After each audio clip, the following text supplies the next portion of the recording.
Hi, everybody. Welcome to another invitational edition of the CrossFit Games Update Show. I'm Sean Woodland with Pat Sherwood and Miranda Oldroyd. We're taking a closer look at one of the four teams who will be competing November 9th in San Jose at the 2014 Reebok CrossFit Invitational presented by HGST, and that is the Europe squad. And they have a woman on their team who was not only a part of last year's winning team and Team World, but who also comes into this event with really something to prove. Well, when we discussed the USA team, I was talking about Froni and Kaliep and how bad they want it, but I actually think that out of everybody, no one might want to win more than Sam Briggs. She didn't make it to the games last year. I know that doesn't sit well with her. This is her first kind of big primetime event, and I think she's looking to let everyone know, hey, I haven't gone anywhere. Yeah, Sam Briggs, so great to see her back. And then, of course, Sam and Annie together. I mean, who doesn't want to watch that? Right, let's take a closer look at the Europe team. They're coached by Mads Jacobsen. He was the head coach of the World team that won the Invitational last year.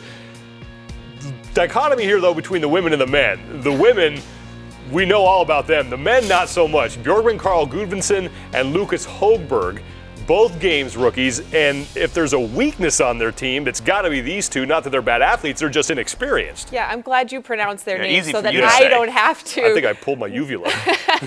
But yeah, I mean, they did just compete at the games, and both of them were there. The highest ranked guy on this team, though, at the games this last year was 23rd. So you've got two relatively inexperienced rookies coming in with these two former champion ladies, and you just don't know quite how it's going to play out. It's a hell of a situation for two capable, I mean, they made it to the games, but rookie male athletes to walk into these two women are like apex predators in the jungle. I mean, you got to be walking like, whoo, man, yes, Miss Briggs, yes, Miss Thor's daughter, you know, hope I don't disappoint you. So, I mean, they've got a lot to live up to on this team. So if this team is going to win, they got to rely on their strengths, and that is their two women. And there's no doubt that both Annie Thorsdottir and Sam Briggs have the potential to carry this team to victory. Say what you will, okay? Numbers don't lie. This is the only team where both females have been a previous champion. Annie's been a champion twice. I mean, I have to give the nod for the overall female team to them.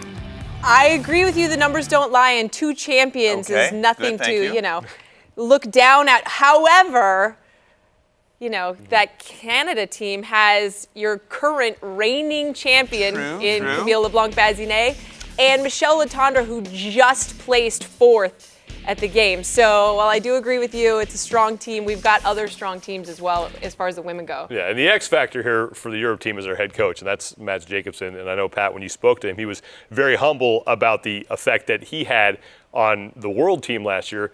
What kind of effect can he have on this team?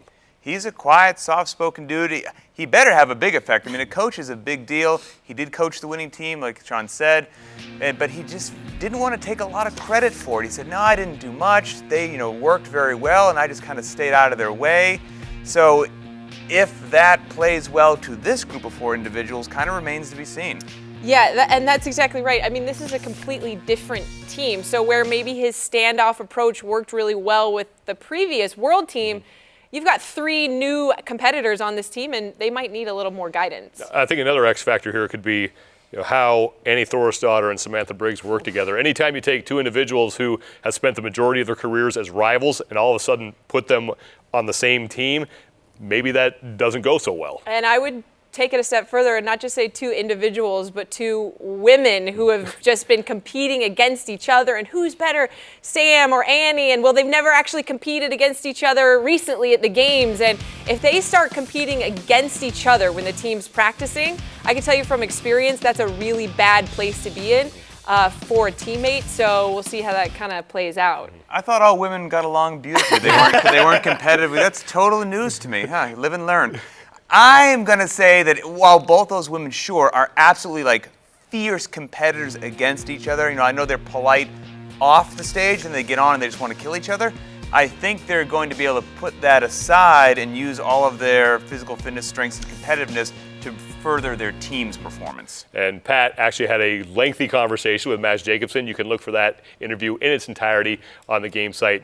pretty soon. That's a look at Team Europe. Remember the 2014 Reebok CrossFit Invitational presented by HGST, Sunday, November 9th at the SAP Center in San Jose, California. If you can be there in person, buy tickets and show up. It's going to be a blast. If not, you can watch it streaming live on the game site. For Pat Sherwood and Miranda Oldroyd, I'm Sean Woodland. We'll see you guys next time.